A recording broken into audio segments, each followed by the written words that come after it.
Welcome to the world of science fiction, where extraordinary tales and boundless imagination come to life. Enjoy the story and don't forget to subscribe. Ethan Cross squinted against the harsh Arizona sun as he stood before what was supposed to be his inheritance, a dilapidated mining property left behind by his great-uncle. The lawyer's words still echoed in his head, "Mr. Cross, your great-uncle was very specific about this property. It has been in your family for generations." Ethan sighed. He had no idea why his great-uncle had chosen him as heir. They'd barely spoken in life. Now he was here, broke, disillusioned with his failing art career, and staring at what looked like nothing more than an abandoned hole in the ground. The entrance wasn't what he expected.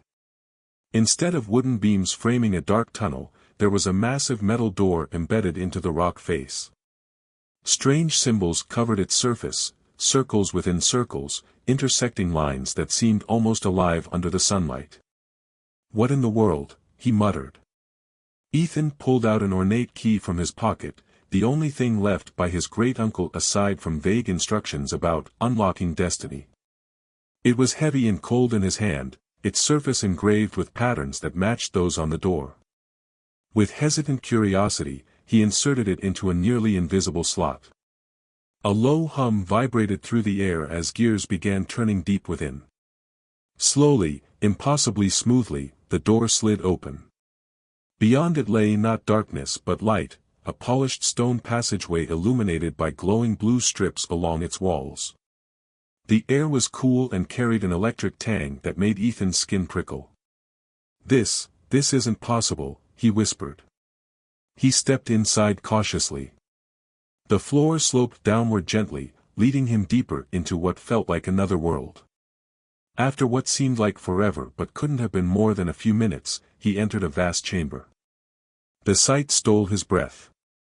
The room was circular with a domed ceiling that shimmered faintly. Machinery lined its walls, brass pipes intertwined with crystalline screens displaying unreadable symbols. In its center stood something out of a dream, or perhaps a nightmare, a massive crystalline capsule suspended by thick chains descending from above. Inside floated someone, or something. Ethan approached slowly. The figure inside was humanoid but otherworldly. Her skin was violet and seemed to shimmer faintly under the capsule's light. Long silver hair floated around her like she was underwater. She wore intricate garments adorned with metallic patterns similar to those on the door. "What is this?" His voice trembled as he reached out instinctively toward a nearby console. The moment his fingers brushed against it, everything changed. The chamber roared to life. Lights flared, machinery whirred, steam hissed from unseen vents. The liquid inside the capsule began bubbling furiously before draining away entirely. "No! No! Stop!" Ethan shouted, frantically pressing buttons on the console, but it was too late.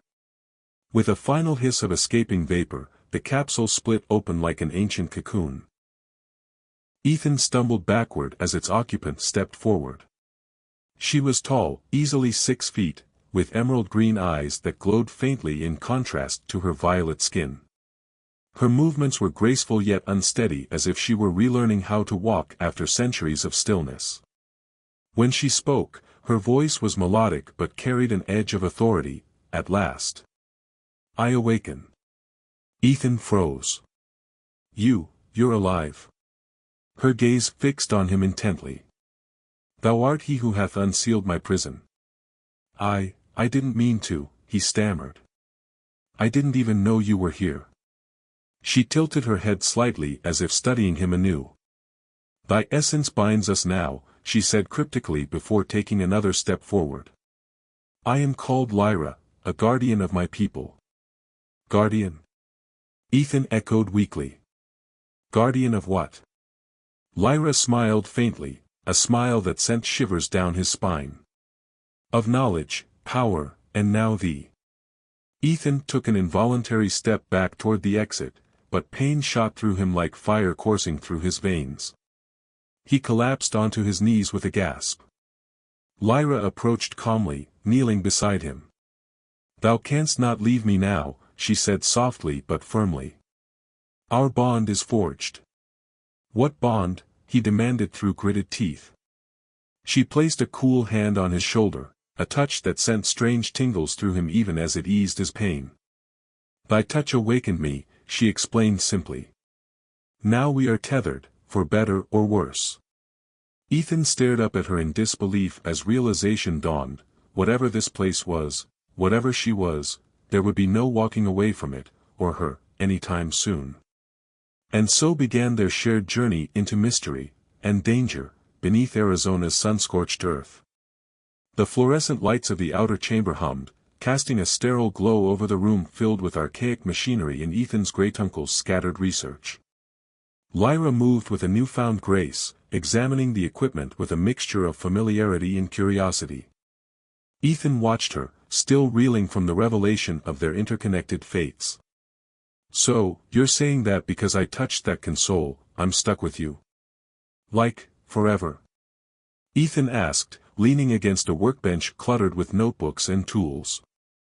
Lyra paused, her emerald eyes meeting his.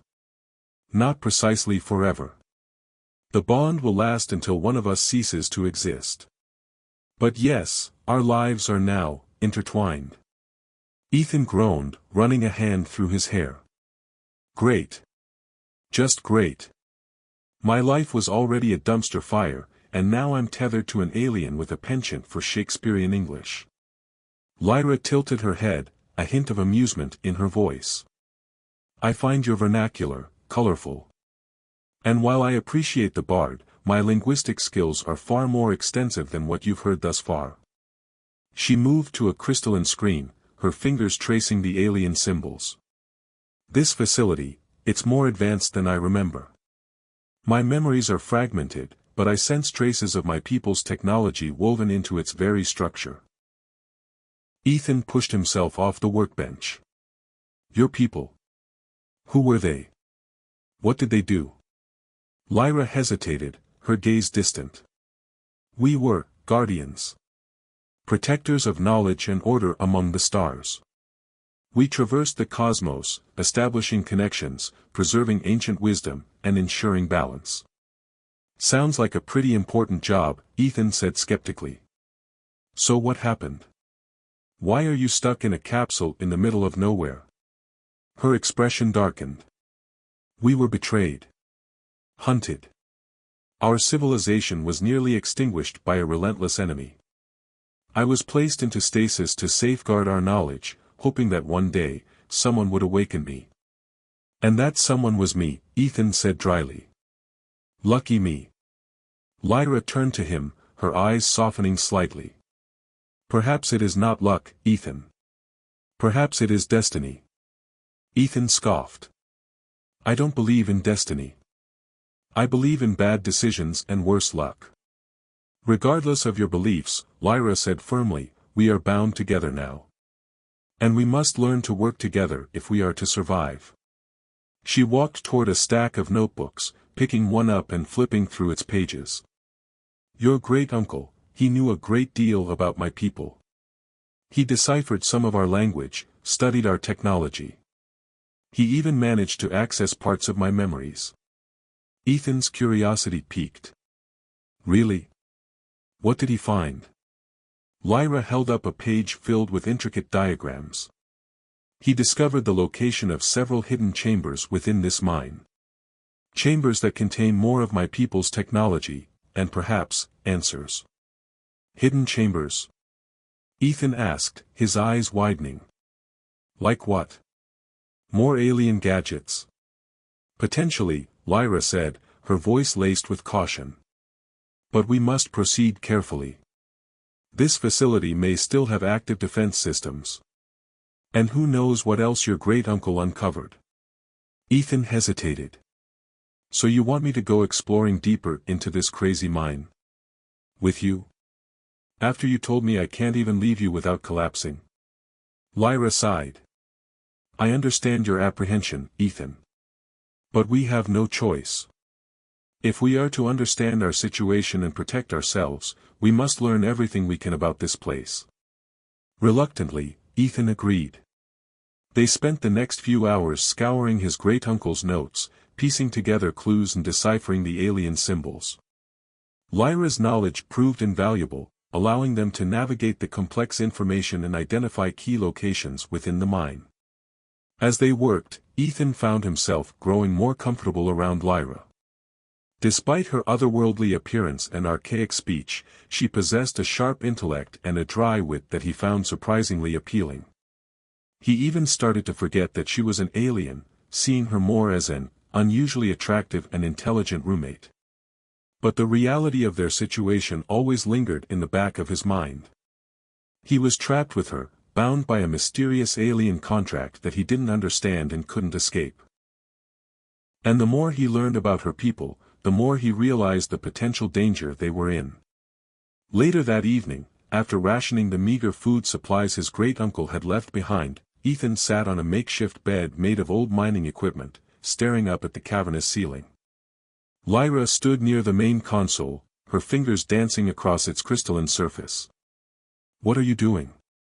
Ethan asked. "I am attempting to recalibrate the facility's systems," Lyra replied, her voice focused. "I sense dormant energy sources that could be reactivated. If we could restore power to some of the other chambers, we might be able to access more information." "And what if we activate something we shouldn't?" Ethan asked, his anxiety rising. Lyra paused, her eyes meeting his. "There is always that risk, Ethan. But we cannot allow fear to paralyze us. We must be proactive if we are to survive." Suddenly, the chamber plunged into darkness. The lights flickered and died, leaving them in near-total blackness. "What happened?" Ethan exclaimed, scrambling to his feet. "The power, it has been cut off," Lyra said, her voice tight. "Something has disrupted the facility's energy flow." Ethan fumbled for his phone, activating its flashlight. The beam illuminated the room, revealing Lyra's worried expression. "Did you do something?" Ethan asked accusingly. "No," Lyra said firmly. "I was merely probing the systems. Something else caused this."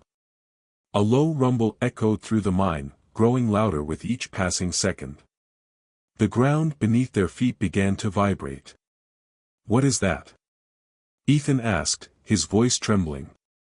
Lyra's eyes widened in alarm. "I do not know. But I sense a presence. Something ancient and powerful." The rumbling intensified, shaking the entire chamber. Dust and debris rained down from the ceiling. "We need to get out of here," Ethan shouted. But it was too late. Before they could react, a section of the far wall crumbled inward, revealing a dark tunnel leading deeper into the mine. And from within that tunnel, something was coming, something that would change their lives forever. The beam of Ethan's flashlight cut through the darkness, illuminating the crumbling walls of the newly revealed tunnel. He held his breath, every nerve on high alert. Beside him, Lyra remained calm, her emerald eyes glowing softly in the dim light. "What do you sense?" Ethan asked, his voice barely above a whisper. "Something ancient," Lyra replied, her gaze fixed on the tunnel ahead. "It is neither hostile nor welcoming. It simply exists." They moved forward cautiously, the only sound their footsteps echoing through the cavernous space. The tunnel sloped downward, winding through the earth like a subterranean serpent. The air grew heavy and humid, carrying a faint scent of minerals and something else, something indefinable. Suddenly, the tunnel opened into a large chamber. In the center stood a massive structure. A towering monolith made of an unknown black material that seemed to absorb all light. Intricate carvings covered its surface, depicting scenes of alien landscapes and beings unlike anything Ethan had ever seen. "What is that?" Ethan breathed, awestruck. Lyra approached the monolith slowly, her hand outstretched. This is a repository," she said, her voice filled with reverence. "A place where knowledge is stored. A library of the ancients." As she touched the monolith, the carvings began to glow with an eerie blue light. Symbols floated from its surface, swirling around Lyra like ethereal butterflies. She seems to be having a moment, Ethan said to himself. Suddenly, a voice echoed through the chamber, startling them both. Well, what have we here? Ethan whirled around, his flashlight beam dancing across the walls. Standing in the shadows was a man, middle-aged, with a weathered face and a pair of wire-rimmed glasses perched on his nose. He wore a worn leather jacket and carried a backpack slung over his shoulder. Who are you? Ethan demanded, his hand instinctively reaching for the multi-tool in his pocket. The man stepped forward, his eyes fixed on Lyra. My name is Finn Harper. And I've been looking for you two for a long, long time. Looking for us? Ethan asked skeptically. How could you possibly know about this place? Finn smirked. Let's just say I've been following your great-uncle's work for years. He was onto something extraordinary. I just didn't expect it to be this. He gestured towards Lyra, his eyes wide with disbelief. An actual alien. I thought it was just a metaphor. Metaphor? Lyra echoed, her brow furrowed. I am no metaphor. He's a historian, Ethan explained, rolling his eyes. He thinks everything is symbolic. I prefer to think of myself as an explorer of forgotten truths, Finn corrected, his eyes twinkling behind his glasses. And you, my dear, are the most extraordinary truth I've ever encountered. How did you find us? Ethan asked, his suspicion growing. I saw the power surge when you activated the capsule, Finn explained. I've been monitoring the mine for unusual activity. It wasn't hard to track you down. And you just decided to waltz in here? Ethan asked incredulously. Don't you realize how dangerous this is? Danger is my middle name, Finn quipped, though his expression turned serious. But I assure you, my intentions are purely academic. I only wish to learn more about this civilization. Lyra studied Finn intently, her eyes narrowed. You seek knowledge? Of course, Finn replied eagerly. Knowledge is the foundation of understanding. And understanding is the key to a better future. Lyra nodded slowly. Perhaps you can be of assistance to us. Assistance? Ethan exclaimed. Are you crazy? We don't need any help from this relic hunter. He is not a relic hunter, Ethan, Lyra said firmly. He is a scholar. And he possesses knowledge that could be invaluable to us. Ethan sighed, realizing he was outnumbered. Fine, he conceded. But if he tries anything funny, I'm holding you responsible. Fair enough, Lyra said with a small smile. With Finn now reluctantly in tow, they began exploring the chamber. The monolith pulsed with energy, bathing the room in an ethereal glow. Lyra explained that it was a central repository for the knowledge of her people, a vast database containing information on everything from science and technology to history and culture. Can we access it? Ethan asked, his curiosity piqued. Potentially, Lyra replied. But it requires a connection, a direct link to my mind. And that could be dangerous. Dangerous how? Ethan asked, his anxiety returning. The information is vast, Lyra explained. It could overwhelm your mind. Or worse, it could awaken dormant memories within me, memories that I am not ready to face. So, what do we do? Ethan asked. Just stare at it. We proceed with caution, Lyra said, her eyes fixed on the monolith. We start small, accessing only the most basic information. And we trust that destiny will guide us. As Lyra prepared to connect with the monolith, Finn approached Ethan, his eyes filled with excitement. This is incredible, he whispered.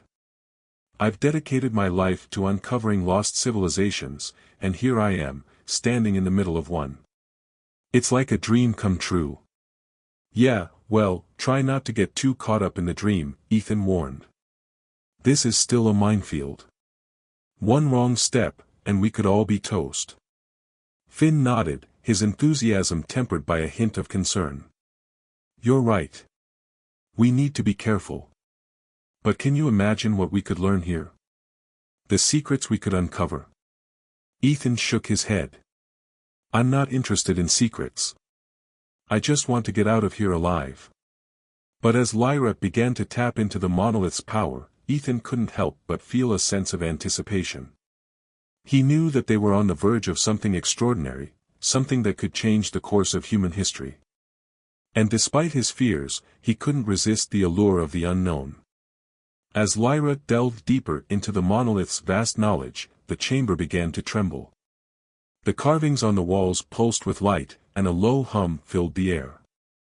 Suddenly, a beam of energy shot out from the monolith, striking a section of the wall. The wall crumbled inward, revealing another tunnel, a dark, narrow passage that seemed to beckon them forward. What was that? Ethan exclaimed, his heart pounding in his chest. Lyra gasped, her eyes wide with shock. It is a pathway, she said, her voice trembling. A pathway to somewhere else. Somewhere else? Ethan echoed, his mind racing. Somewhere else, like another dimension. Another planet? Lyra shook her head, her expression unreadable.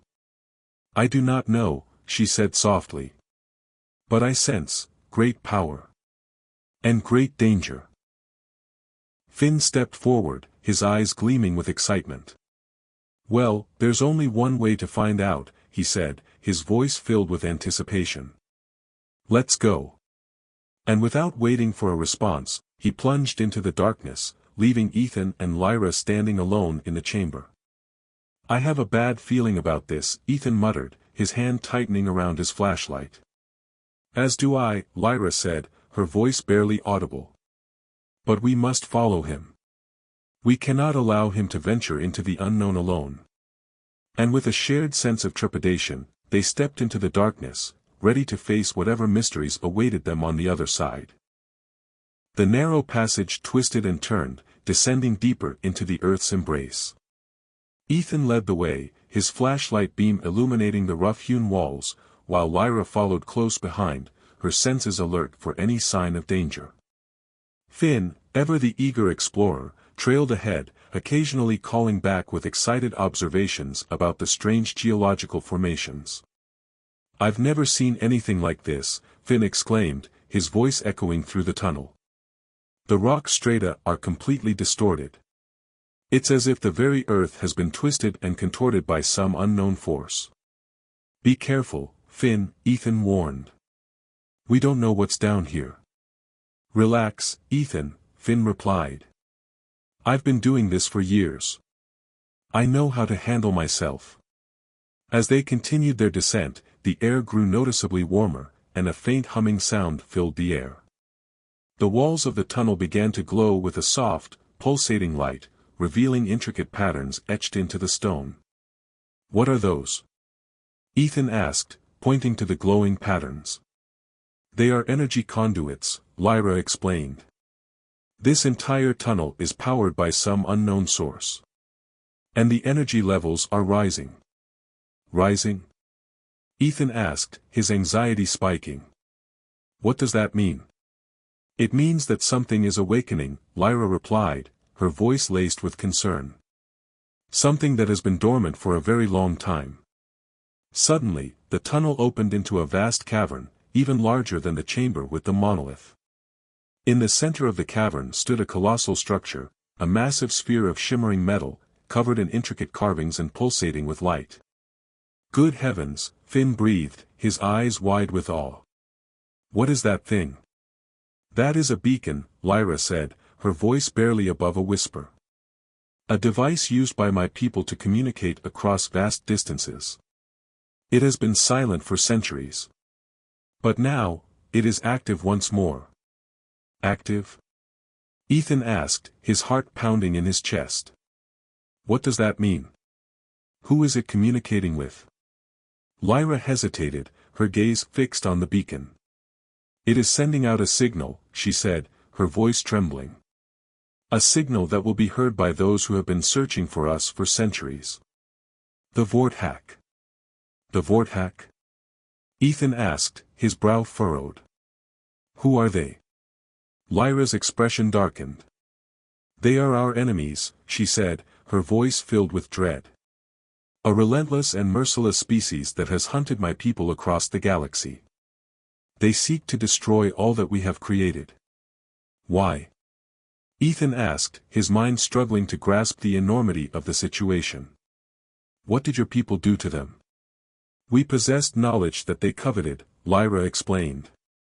Knowledge of ancient technologies, of hidden worlds, of the very fabric of the universe. They believe that this knowledge should belong only to them. And they will stop at nothing to acquire it. So, you're saying that by activating this beacon, we've just painted a giant target on Earth? Ethan asked, his voice laced with disbelief. Precisely, Lyra replied grimly. The Vorthak will be coming. And they will not be friendly. Finn, who had been silent until now, spoke up, his voice filled with concern. How long do we have? Lyra closed her eyes, focusing her senses. I cannot be certain, she said. But I estimate, a few weeks. Perhaps a month at most. A month? Ethan exclaimed. That's not enough time. We need to do something. We need to stop them. I agree, Lyra said, her eyes snapping open. We must prepare for their arrival. We must use every resource at our disposal to defend ourselves. But what can we do? Ethan asked, his voice filled with desperation. We're just 3 people against an entire alien species. We are not without resources, Lyra said, her gaze hardening.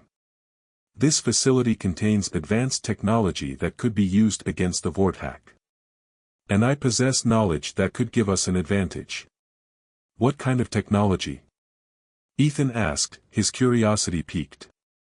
Weapons, Lyra said simply. Defensive systems. And perhaps, a way to disrupt their ships. And what about this knowledge you possess? Ethan asked. How can it help us? Lyra hesitated, her expression unreadable. I have memories, she said softly. Memories of battles fought long ago. Memories of strategies that were used to defeat the Vorthak. Memories that could save us all. But as she spoke, Ethan noticed something strange. Her eyes were unfocused, her body trembling slightly. It was as if she was reliving those memories, experiencing the horrors of the past. Lyra, are you okay? Ethan asked, his voice filled with concern. Lyra blinked, shaking her head slightly.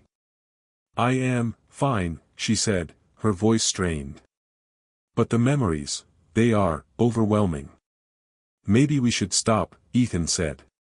Maybe this is too much for you. No, Lyra said firmly. We cannot stop. We must continue. The fate of Earth, and perhaps the entire galaxy, depends on it. As Lyra delved deeper into her memories, Ethan began to experience strange visions. Images flashed through his mind, of alien landscapes, of massive battleships, of violet-skinned warriors fighting against a relentless enemy. What's happening to me? Ethan asked, clutching his head. I'm seeing things that aren't real. The bond, Lyra said, her voice barely audible. It is allowing you to access my memories. But be careful, Ethan. They are not meant for human minds. Despite the danger, Ethan couldn't resist the allure of these visions. He felt a strange connection to Lyra's past, a sense of shared destiny. He knew that he was meant to be here, with her, fighting against the Vorthak. I'm ready, Ethan said, his voice filled with determination. Let's do whatever it takes to stop them. Lyra nodded, her eyes filled with gratitude. Then let us begin, she said. Let us prepare for war. Weeks turned into days, and the tension in the mind grew thicker with each passing hour. Lyra worked tirelessly, studying her people's technology and preparing defenses against the impending Vorthack invasion. Ethan, fueled by a mix of fear and determination, assisted her in any way he could, learning about alien weaponry and ancient strategies. Finn, meanwhile, buried himself in his great-uncle's research, searching for any clues that might give them an edge. The visions continued, growing more vivid and intense. Ethan saw battles fought across alien worlds, witnessed the destruction of entire civilizations, and felt the pain and loss of Lyra's people. He began to understand the true extent of the Vorthack threat and the importance of their mission. One evening, as they were huddled around a makeshift table in the main chamber, Lyra suddenly stopped, her eyes widening. "They are here," she said, her voice barely audible. "The Vorthack have arrived." Ethan felt a chill run down his spine. "How do you know?" "I can sense their presence," Lyra explained. "Their ships are approaching Earth. They will be here within hours." Finn slammed his fist on the table. "Then we don't have any time to waste. We need to activate the defenses." Lyra nodded. "Agreed. Ethan, you must come with me. I need your energy to power the shield generator." "Shield generator?" Ethan asked, his brow furrowed. "What is that?" "It is a device that will create a protective barrier around the mine," Lyra explained. "It will not stop the Vorthack completely, but it will buy us time." Ethan followed Lyra to a hidden chamber deep within the mine. Inside, they found a massive machine humming with energy. Lyra explained that it required a direct connection to her life force to function, and that Ethan's presence would amplify her power. As Lyra activated the machine, Ethan felt a surge of energy flow through his body. The visions intensified, overwhelming him with images of destruction and death. He cried out in pain, but Lyra urged him to focus. "You must control the energy, Ethan," she said. "You must channel it into the shield generator." With a supreme effort, Ethan managed to focus his mind and channel the energy. The machine roared to life, and a shimmering barrier appeared around the mine. "It is done," Lyra said, her voice filled with exhaustion. "The shield is in place." But their respite was short-lived. Moments later, the ground began to shake, and the sounds of explosions echoed through the mine. "They are attacking!" Finn shouted, rushing into the chamber. "The Vorthack are trying to break through the shield." Lyra nodded grimly. "Then we must be ready for them. Ethan, Finn, take your positions. It is time to fight." The battle raged for hours. The Vorthack, relentless and merciless, bombarded the shield with energy weapons. Lyra, fueled by Ethan's energy, fought back with equal ferocity, unleashing blasts of pure energy that ripped through the Vorthack ships. Finn, armed with his great-uncle's knowledge and a few makeshift weapons, defended the inner chambers, using his knowledge of the mine's layout to his advantage. He set traps, created diversions, and generally made a nuisance of himself, disrupting the Vorthack's advance. But the Vorthack were too many, and their weapons too powerful. The shield began to weaken, and cracks appeared in its surface. "The shield is failing," Lyra shouted, her voice strained. "We cannot hold them for much longer." Ethan felt a surge of panic. He knew that if the Vorthack broke through the shield, they would be doomed. He looked at Lyra, her face pale and exhausted, and knew that he had to do something. "There has to be a way to stop them," Ethan said, his mind racing. "There has to be something we're missing." Suddenly, a vision flashed through his mind, a memory from Lyra's past. He saw a group of her people using a device to disrupt the Vorthack ships, disabling their weapons and leaving them vulnerable to attack. "I know how to stop them," Ethan exclaimed. "There's a device, a disruptor. It can disable their ships." Lyra's eyes widened. "The disruptor, it is here. In this facility?" "I don't know," Ethan replied. "But I saw it in your memories. It has to be here somewhere." "Then we must find it," Lyra said, her voice filled with hope. It is our only chance. Leaving Finn to defend the main chamber, Ethan and Lyra raced through the mine, searching for the disruptor. They followed the visions that flashed through Ethan's mind, navigating through hidden passages and forgotten chambers. Finally, they found it, a small, unassuming device hidden inside a secret vault. Lyra explained that it required a specific energy signature to activate, a signature that only she possessed. "I will activate it," Lyra said. "But it will drain my energy completely. I may not survive." "We don't have a choice," Ethan said, his voice filled with resolve. "We have to try." Lyra nodded, closing her eyes and focusing her mind. She channeled her remaining energy into the disruptor, causing it to hum with power. "Now, Ethan," she said, her voice barely audible. "You must aim it at the Vortex ships. You are the only one who can do it." Ethan took the disruptor and aimed it at the Vortex ships attacking the shield. He pulled the trigger, and a beam of energy shot out, striking the lead ship. The ship shuddered, its weapons sputtered, and then it went silent.